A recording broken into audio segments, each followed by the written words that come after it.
Hello दोस्तों और प्यारे विद्यार्थियों, मैं हूं भरत कुमार और हमेशा की तरह महत्वपूर्ण क्लास में आप सभी का स्वागत करता हूं। और आज हम बात कर रहे हैं, ये important topic BA first year के लिए भी है और ट्वेल्थ में भी ये इम्पोर्टेंट टॉपिक है, और जो अदर एग्ज़ाम जो गवर्नमेंट एग्ज़ाम है उनके लिए भी एक रामबाण क्लास ये शामिल होने वाली है।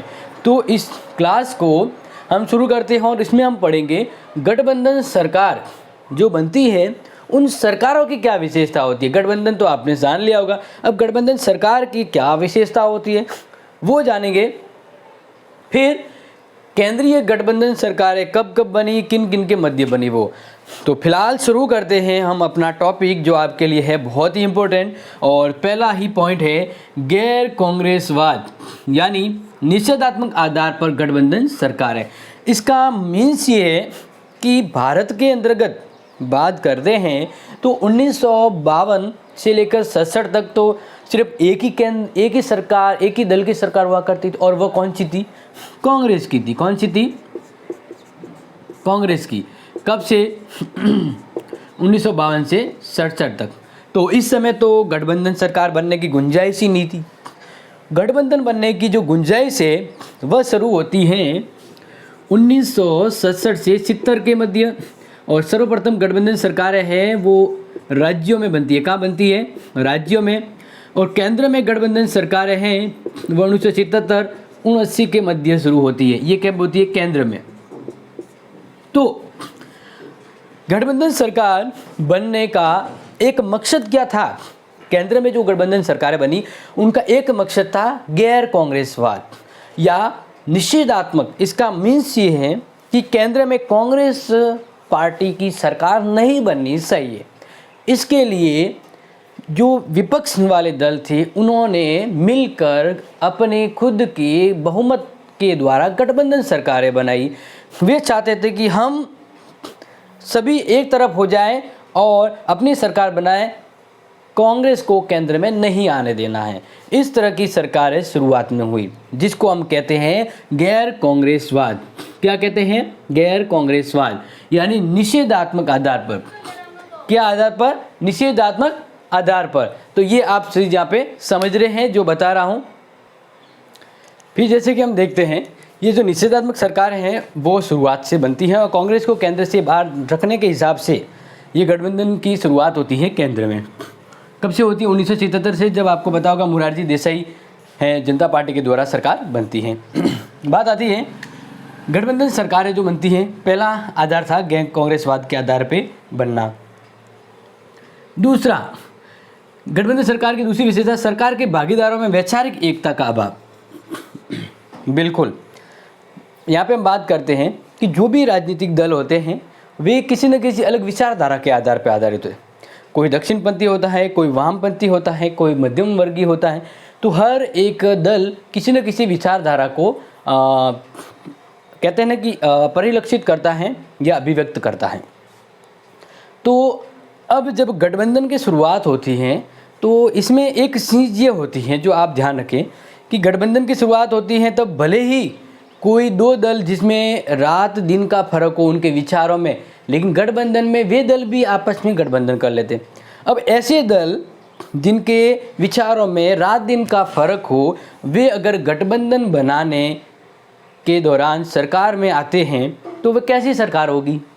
अब आप ही इमेजिन कीजिए, उन सरकारों में कोई भी एक विचारात्मक समानता नहीं रहेगी, क्योंकि जब हम बात करते हैं तो इसमें यही हुआ। इसमें क्या हुआ कि अलग अलग विचार, जैसे हम बात करें कि दक्षिणपंथी विचारधारा वाले हैं, दक्षिणपंथी वो हो गए, वामपंथी और मध्यम वर्गीय,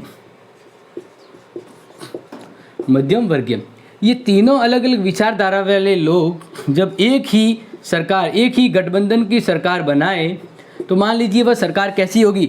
उनके विचारों में वैचारिक एकता का अभाव होगा। अगर वो राजनीतिक दल जब अलग अलग राजनीतिक दल जब सरकार बनाए, उनके सरकारों के अंदर तभी एकता रहेगी जब एक साथ एक कॉमन विचार पे चले।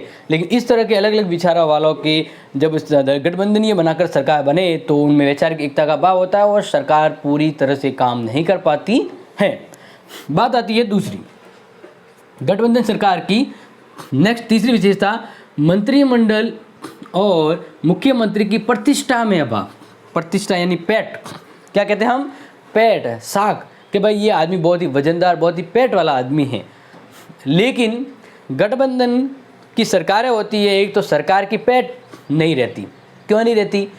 क्योंकि अलग अलग पार्टी मिलकर सरकार बनाती हैं। जैसे आपको पता होगा, जैसे हम अगर बात करें अपने राजस्थान की ही, तो 200 विधानसभा है और 200 विधानसभा की सीटों के लिए मान लीजिए चुनाव होता है। तो जैसे एक दल ने 90 सीट प्राप्त कर ली, इसने 10 कर ली, इसने 40 और इसने 60 सीटें प्राप्त कर ली। अब गठबंधन बनाने के लिए, मतलब बहुमत सरकार बनाने के लिए 101 सीट चाहिए, क्योंकि बहुमत होता है तभी सरकार होती है, बहुमत होता है तभी सरकार होती है। लेकिन यहाँ पे क्या सरकार बनेगी? यहाँ पे सरकार बनेगी? नहीं बन सकती है। क्यों नहीं बनेगी? क्योंकि इनमें एक चीज़ कॉमन है। एक चीज़ कॉमन ये है कि किसी के पास यहाँ पर क्या नहीं है, बहुमत नहीं है। क्या नहीं है? बहुमत नहीं है। तब फिर क्या होगा, या तो ये दोनों मिलकर इसके साथ गठबंधन करें या ये तीनों गठबंधन करें, कैसे भी करके ये सब मिलेंगे तब गठबंधन की सरकार बनती है। और इस तरह से ये अलग अलग, मान लीजिए ये ए पार्टी है, ये बी पार्टी, ये सी और ये डी पार्टी है, तो तीनों अलग अलग पार्टी आपस में मिल जाए, ठीक है, चारों पार्टी या 3 पार्टी गठबंधन मिल जाए तब वह गठबंधन सरकार बनती है। अब इसमें क्या होता है, मान लीजिए कि ये 3 पार्टी, ये और ये तीनों पार्टी मिलकर गठबंधन सरकार बनाती है, क्योंकि इनके पास 110 सीटें हो गई और ये बहुमत के लिए 101 से ये। अब होता क्या है यहाँ पे कि अब बारी आती है कि इनमें से एक हमें मुख्यमंत्री बनाना, क्या बनाना है, मुख्यमंत्री, और फिर दूसरा हमें बनाना मंत्री परिषद, या हम कहें कैबिनेट बनानी है। क्या बनानी है? कैबिनेट, ठीक है। तो अब इस दल में से दिक्कत ये आएगी कि किस दल से मुख्यमंत्री हम यहाँ पे रखें, किस दल से ज़्यादा, किस दल से कम, किस दल से कैबिनेट के मेंबर लें।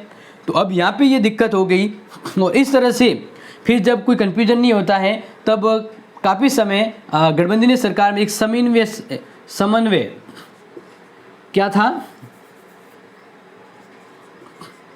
समन्वय समिति, एक समन्वय समिति बनती थी। और समन्वय समिति का मतलब यहाँ पे ये होता था कि इस समन्वय समिति के अंतर्गत ये काम किया जाता था कि अब ये डिसाइड करेगी कि इनमें से किसको मुख्यमंत्री बनाए, कौन सी कैबिनेट बने। तो इस तरह से जब किसी एक निश्चित दल की ताकत के अकॉर्डिंग मुख्यमंत्री न बनकर समन्वय समिति या इस तरह से अगर मुख्यमंत्री बने तो वो मुख्यमंत्री कितना पावरफुल है आप इमेजिन कीजिए। क्या उसकी पैट होगी? क्या इतना पॉपुलर होगा वो? क्या नहीं हो सकता है। क्योंकि इस तरह से अलग अलग पार्टियों की जब सरकार बनती है तो मुख्यमंत्री भी कमज़ोर होता है और सबकी सुनने वाला वह कमज़ोर मुख्यमंत्री और मंत्रिमंडल, मंत्री कैबिनेट, मंत्री परिषद वो भी कमज़ोर होती हैं और इस तरह से उसकी प्रतिष्ठा का भी ह्रास होता है। समझ में आ गया। फिर बात आती है चौथी विशेषता, संसदीय सिद्धांतों के प्रतिकूल आचरण। संसदीय सिद्धांत मतलब क्या होता है? हाँ, संसदीय सिद्धांत का मतलब होता है, यहाँ पे आप ध्यान दीजिएगा कि यहाँ पे एक सिस्टम रखा गया है कि केंद्र, ये जो संसद होती है यानी सरकार जो होती है, सरकार के अंतर्गत हम इसको मानते हैं कार्यपालिका। क्या मानते हैं? कार्यपालिका, ठीक है, कार्यपालिका। और कार्यपालिका किसके प्रति उत्तरदायी होती है? कार्यपालिका किसके प्रति उत्तरदायी होती है? व्यवस्थापिका। और व्यवस्थापिका को हम क्या कहते हैं? संसद, ठीक है। तो अगर कार्यपालिका व्यवस्थापिका के प्रति उत्तरदायी होकर काम नहीं करे तो वो संसदीय सिद्धांत के प्रतिकूल माना जाता है, क्योंकि ये जो भी काम करे वह इसको जिम्मेदार या इसको अपने ऊपर उत्तराधिकारी मानते हुए काम करती है। लेकिन गठबंधन सरकार में यानी इसमें से जब हम बात करें सीएम और मंत्री परिषद बनती है तो फिर इसमें जब अलग अलग पार्टी की सरकारें बने तो वे लापरवाह हो जाती है। उनका कार्यपालिका के तौर पे कोई जिम्मेदारपूर्ण कार्य नहीं होता और न उसके प्रति उत्तरदायी रूप में कार्य कर पाती है, क्योंकि संसदीय सिद्धांत के प्रतिकूल वह आचरण करेगी।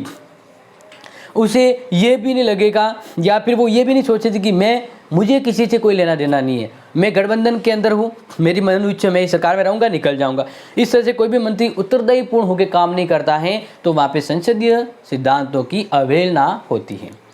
फिर बारी आती है नंबर 5, राजनीतिक दल बदल को बढ़ावा। बिल्कुल, गठबंधन सरकार में आपने चुना होगा, एक व्यवस्था हुई थी गया राम आया राम, मतलब कोई भी जो नेता होता है वह एक पार्टी में आता है और मतलब निकलते ही वह दूसरी पार्टी के अंदर चला जाता है।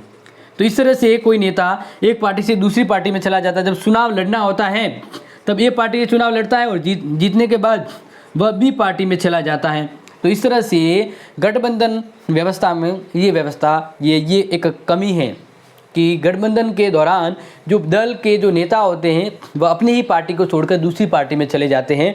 तो जब एक पहली पार्टी में जब वे थे तो वहाँ पे गठबंधन सरकार थी, लेकिन वो जब निकल जाए तो हो सकता है कि गठबंधन नहीं रहे, बहुमत टूट जाए और सरकार गिर जाए। तो गठबंधनीय व्यवस्था ये पाई जाती है गठबंधन सरकार में, और जब गठबंधन सरकार में ये होगा तो दल बदल और ज़्यादा होगा। सरकार में पार्टी बदलने की फितरत रहती है और इस तरह से सरकार पूरी गिर जाती है। तो दल बदलीय व्यवस्था है वह बहुत ज़्यादा हो गई, आया राम गया राम, एक पार्टी में आता है वापस पार्टी छोड़ के चला जाता। तो इस तरह से गठबंधन सरकार में दल बदल को बढ़ावा मिलता है।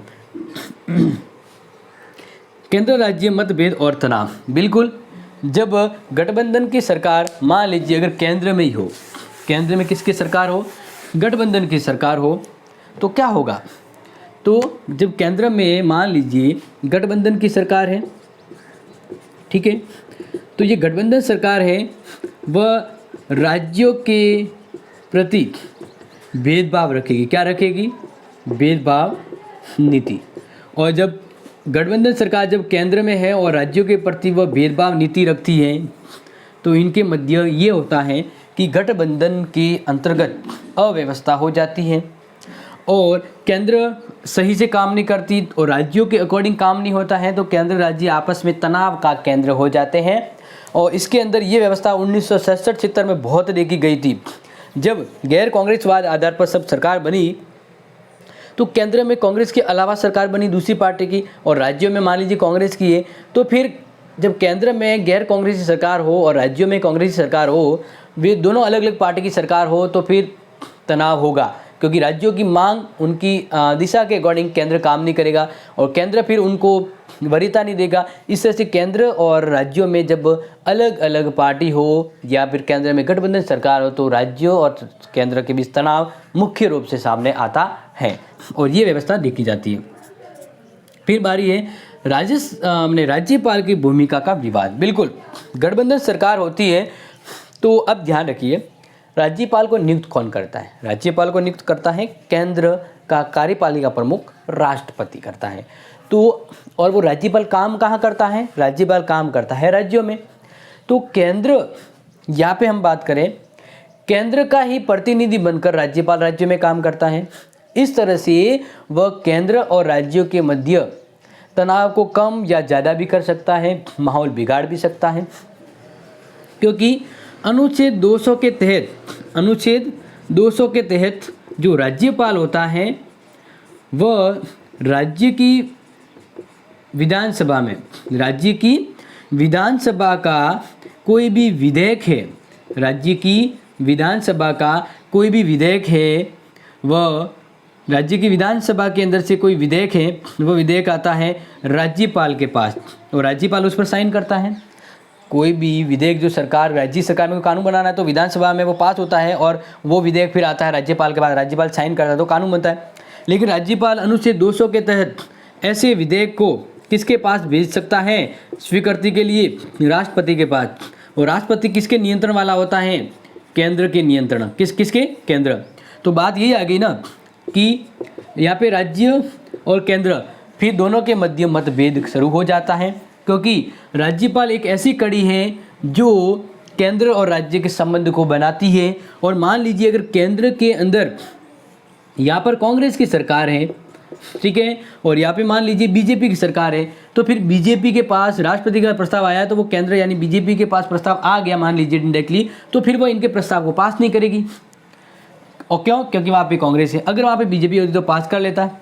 इस तरह से केंद्रीय सरकार, जब गठबंधन सरकार होती है तो राज्यों के मध्य भी तनाव उत्पन्न होता है और राज्यपाल है वह निष्पक्ष भूमिका नहीं निभा पाता है। तो राज्यपाल एक ऐसी वजह है जो गठबंधन सरकार को प्रभावित करता है। इसके अलावा मान लीजिए राज्य में ही गठबंधन सरकार है तो राज्यपाल है वह यहाँ पर पूरी तौर से ध्यान रखता है कि कब ये सरकार गिरे तो उसका है वो अव्यवस्था उत्पन्न हो, और जब यहाँ पर अव्यवस्था होती है तो राज्यपाल व्यवस्थित ध्यान भी रखता है। लेकिन गठबंधन सरकार है वह राज्यपाल के काफ़ी हस्तक्षेप वाली सरकार भी कहलाती है।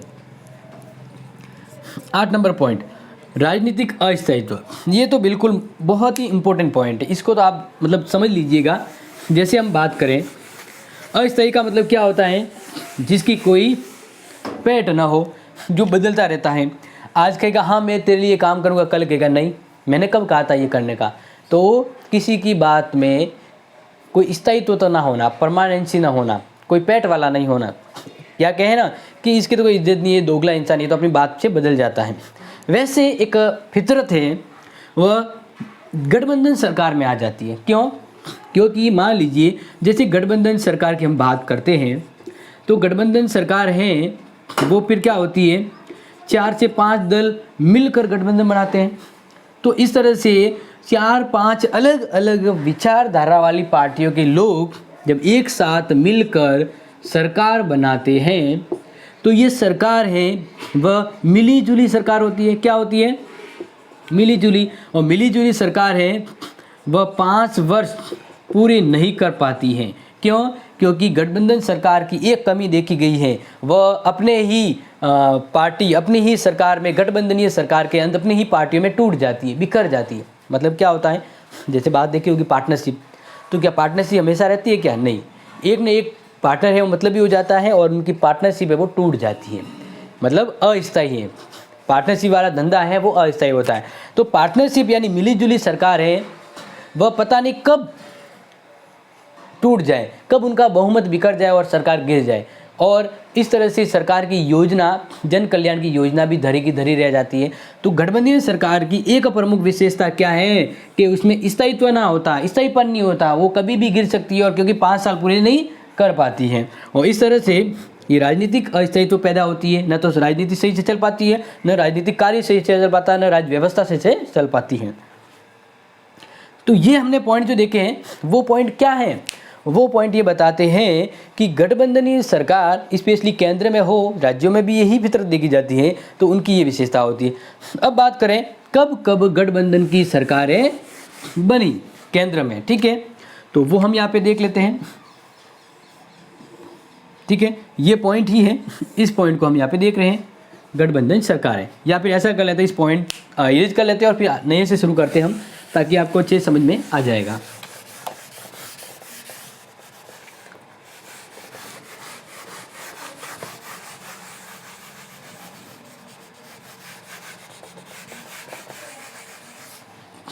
तो देखिए केंद्र में गठबंधन सरकार है,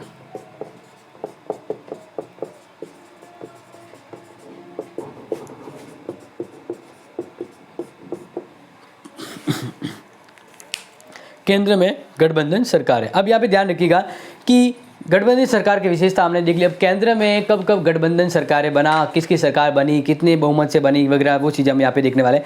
तो सबसे पहले हम बात करें तो केंद्र में गठबंधन की शुरुआत है वो 1977 से होती है, जब जनता दल के द्वारा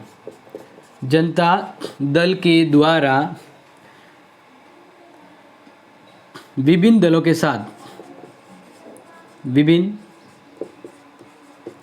दलों को मिलाकर सरकार बनाई, और इस सरकार का जो नेता था वो था मोरारजी देसाई।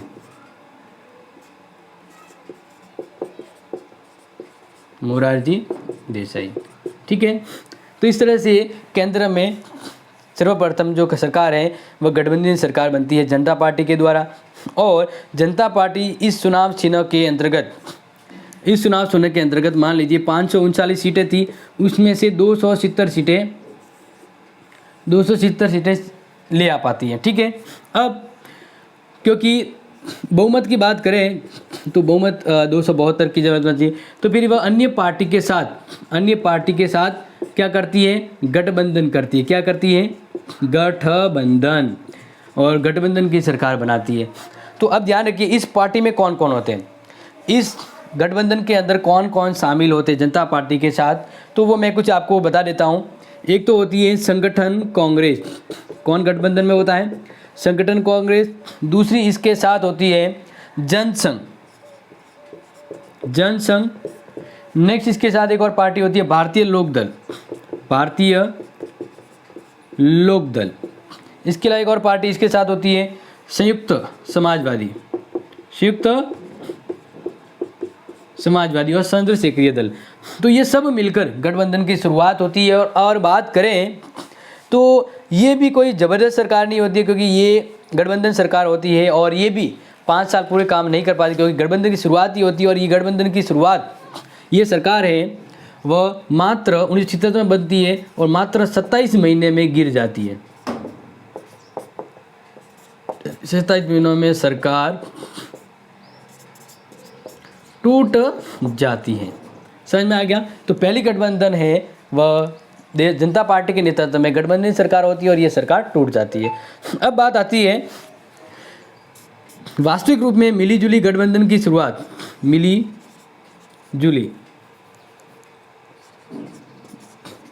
वास्तव में मिली जुली सरकारें हैं वह कब बनती है, ध्यान रखिएगा।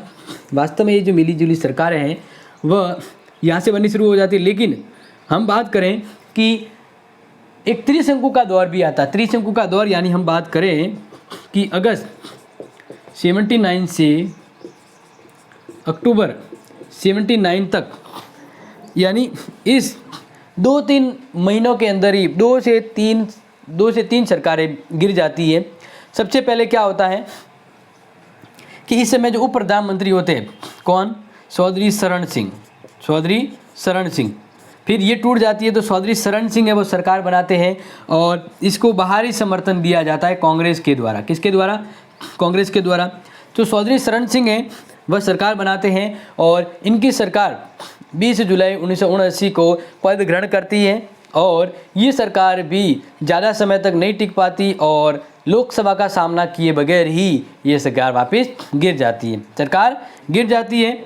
इसके बाद चंद्रशेखर की शरण सिंह की सरकार गिर जाने के बाद फिर आती है वीपी सिंह की सरकार। वीपी सिंह की सरकार, और वीपी सिंह की सरकार है वह सरकार बनती है दिसंबर 89 से लेकर अक्टूबर 90। ये भी 11 महीनों के आसपास सरकार होती है। और इस सरकार को, ये मिलीजुली सरकार होती है, अल्पमतीय सरकार होती है और इस सरकार को बाहरी समर्थन दिया जाता है भाजपा के द्वारा। किसके द्वारा दिया जाता है, भाजपा के द्वारा। ठीक है, ध्यान रखिएगा, भाजपा के द्वारा बाहरी समर्थन दिया जाता है। लेकिन जब भाजपा वीपी सिंह का साथ छोड़ जाती है तो ये सरकार भी क्या हो जाती है, टूट जाती है। ये सरकार भी टूट जाती है, बिखर जाती है। समझ में आ गया होगा। इसके बाद चौधरी शरण सिंह की सरकार गिर जाती है, वीपी सिंह की गिर जाती है। फिर इसके बाद मौका मिलता है चंद्रशेखर। इसके बाद दूसरी जो पार्टी होती है बड़ी, चंद्रशेखर पार्टी, चंद्रशेखर के नेतृत्व वाली पार्टी, यानी उसके जो प्रमुख होते हैं वो चंद्रशेखर होते हैं। तो चंद्रशेखर को बाहरी समर्थन के द्वारा ये सरकार बनाने का मौका मिलता है और ये सरकार नवंबर 90 में जनता विभाजन दल से, लोकसभा के 54 सदस्यों के दल से अलग होकर चंद्रशेखर के नेतृत्व में जनता एस का गठन कर बनती है। और ये सरकार भी 9 मार्च 1991 को त्यागपत्र दे देती है। यानी ये सरकार कब बनती है, तो मैं आपको डेट लिखवा देता हूँ। ये सरकार नवंबर 1990 बनती है और सरकार वापस टूट जाती है 4-5 महीनों के अंदर। मई 1991 के अंतर्गत सरकार गिरती है, ये सरकार भी टूट जाती है। इस तरह से गठबंधन की शुरुआत हमारी राजनीति में शुरू होती है। बार बार आते हैं गठबंधन में, सरकार आती है और टूट जाती है, आती है और टूट जाती है। तो ये सरकारों का दौर चलना शुरू हो जाता है। फिर जिस भी पार्टी को स्पष्ट बहुमत नहीं मिलेगा तो वो दूसरी पार्टी से क्या करता है, गठबंधन, और गठबंधन बन करके सत्ता में आते हैं। और इस तरह से भारतीय राजनीति में गठबंधन की अब हमेशा एक आदत बन जाती है। फिर बात करें, मैं आपको लेटेस्ट एग्जाम्पल में ही बता देता हूँ, तो ध्यान रखिएगा। हम बात करते हैं 15वीं लोकसभा, ठीक है, 15वीं 14वीं, पहले 14वीं देख लेते हैं।